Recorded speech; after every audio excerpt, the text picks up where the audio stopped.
Hi, this is going to be my review for Mid90's. Mid90's was directed and actually written by Jonah Hill, and I always think of him as like a comedian. So this one, it's kind of I wouldn't. Mid90's is more of a. It's like a drama. There's some comedy to it, but it's more of a period piece too. But anyway, it's rated R, extremely rated R on language alone. There's some sexual content, and actually, one of the characters is profanity is his name. So, just be very, very, very aware. Even though there is a young protagonist in this movie. So quick summary. First of all, this stars Catherine Waterston, and the only thing I've ever seen her in is Fantastic Beasts and Where to Find Them. So it was a nice surprise to see her in this as well. But quick summary, this is about a young boy named Stevie. They don't say his age, but he looks to be about between the ages 11 and 12, I would guess. It takes place in the mid-90s. I'm going to guess between all the stuff that you kind of see referenced and around in the movie, it's probably around 95 and 96, so that's definitely mid-90s. I think it takes place around an outskirts of LA, I'm led to believe, but it doesn't really tell you location either. But this young boy, it's a coming-of-age story. He's kind of gets befriended by all these this group of skateboarders. They're kind of way older than he is, and he kind of finds this friend and welcoming with them.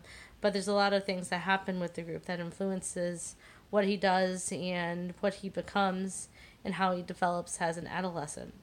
And it's basically his story, learning how to skate, but it's more about learning how to be accepted with a group of friends, and even though they may not be the best influence for him. So that's the simple summary. Now here's the critique. So first of all, mid-90s, yes, I'm not going to lie. I was intrigued to see it because, I mean, my childhood was in the 90s. I was ages, 8 through 18 in the 90s. So I finished childhood and had all my adolescence in the 90s.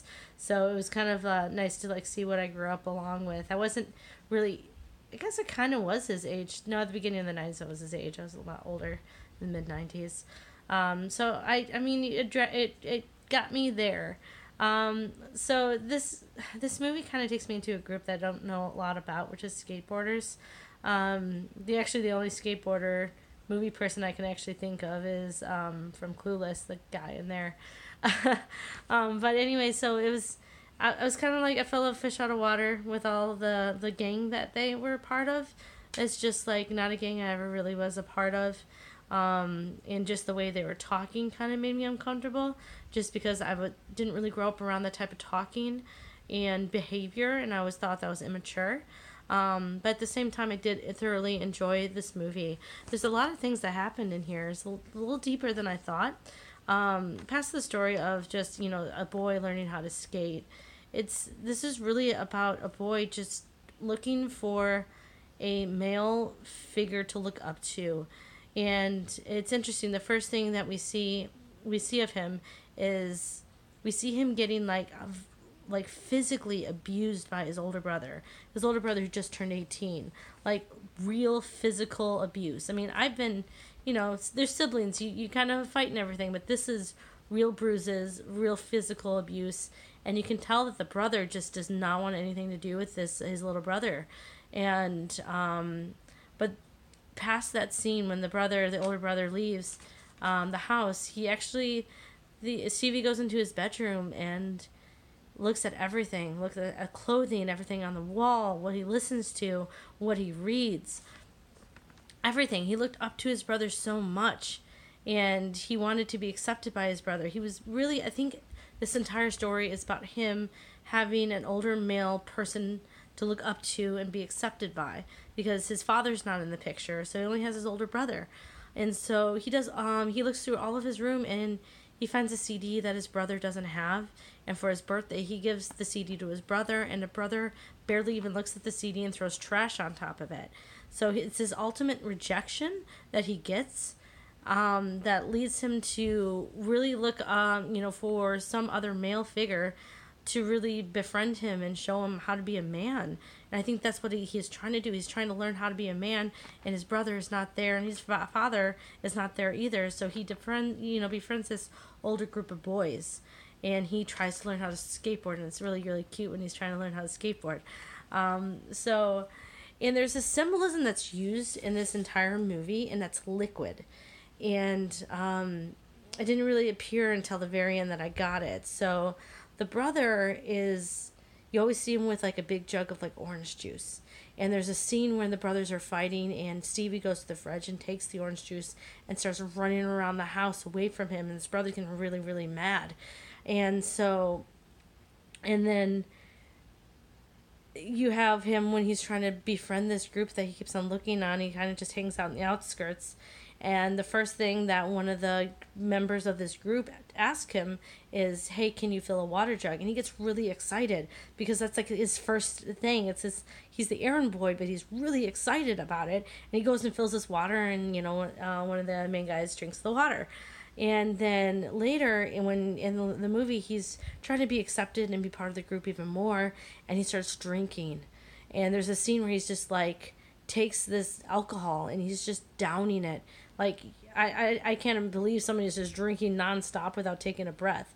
And so it's this liquid where he's like, it's like this acceptance that he does that has to do with just like liquid and drinking. And at the very end of the movie, spoiler, this is where spoiler is, he's like in the hospital and his brother's sitting beside his bed, and his brother brings out 2 like small jugs of orange juice and hands one to his brother, doesn't say anything, and they both are drinking orange juice together. So it was very symbolic for some reason of acceptance of you're drinking it in, I guess. So there's that I found really, really interesting, has just a filmmaker using that piece right there. Next, a major thing they touch on is peer pressure. And not just peer pressure to Stevie. I mean, there's this adorable scene when they trespassed into like the school grounds, and the security officer is on one side of the fence saying, hey, you guys gotta go. And the gang is like making fun of the security officer, and the security officer tells Stevie, who's years younger than everybody else, come on, come on. So Stevie basically gets up and starts walking to the security officer, and then the gang stops him, and he's like standing in the middle trying to pick a side, and then picks the side of the his friends. And it's not just him that has that peer pressure that you see. One of the other guys, his name's 4th grade, you see how pressure, like, other people tell him, like, he says, I really want to be a filmmaker when I grow up, and they make fun of him. They make a lot of, really a lot fun of him for saying, hey, you're not going to be a director. And then he's just like, no, I'm probably just going to work in the DMV then. Like, you just see, like, that influence, like peers, like, and that's one thing in the 90s they really taught us about peer pressure. And so that was a theme, like everybody had that peer pressure. Now this is a coming of age story, but it's not just a coming of age story for Stevie, whose nickname is Sunburn, but it's a coming of age story for everyone in that gang. Like, every character has this coming of age, this growth, one some harder than others. I mean, one person gets everybody in an accident because he was drinking, and the other guy went from being an immature person to trying to be grown up so he can actually get a skating career. And then you have 4th grade who actually decided to really try to make a movie. And then you have Ruben, who just became jealous. So you see him decline from being like, hey, I'm going to accept Stevie N, but now I resent him, so I'm going to become violent. So they're each coming of age in their own different way.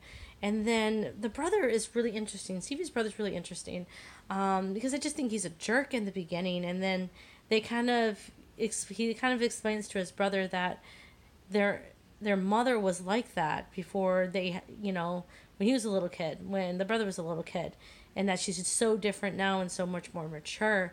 He was trying to connect with his brother, because you see there's one scene where Stevie's hanging out with his group of friends, and his brother walks down the street, and the friends just tear this guy apart, make fun of him, and Stevie's just laughing, and the brother just can't believe it. But there's really this interesting thing that he does, is there's scenes where he's wearing a mask, and it's almost like he wishes he were a different person, and to express some emotion, he almost can't be himself. Like he wears this mask to like physically abuse his brother at one point. Like he almost has to wear that mask. There's another scene where he like punches the brother in the face, really like Stevie in the face, really hard, like twice. And suddenly he takes his shirt and he covers his entire face in his shirt because he's like so. I mean, there's something with him covering his face and his character that just is. It's like he doesn't like who he is, but he doesn't know who to be, and so he uses these face and covers his face when he doesn't do something that he doesn't want to do, but he feels like he can't control that. So really, just it's interesting. Finally, really interesting. Kath. Anyway, out of 43 movies I've seen so far this year, I'm rating this at number 19. I liked the movie a lot. I like the originality. I like how deep it got. But to be honest, I'm gonna want to watch half my list before I watch this one again. It just wasn't entirely entertaining, but at the same time, I appreciate a lot of things that were in it at the same time. I would rather much watch Tomb Raider before I see this movie again, because that was just a lot more fun. I enjoyed it. That was entertainment to me. But I much rather would watch Mid90's before I see Wrinkle in Time again. Comparing Wrinkle in Time to this was a much better coming of age story. It was harder to watch, harder issues, harder acceptance. There's just a lot in here. All right, guys, that is my review. I hope you enjoyed it.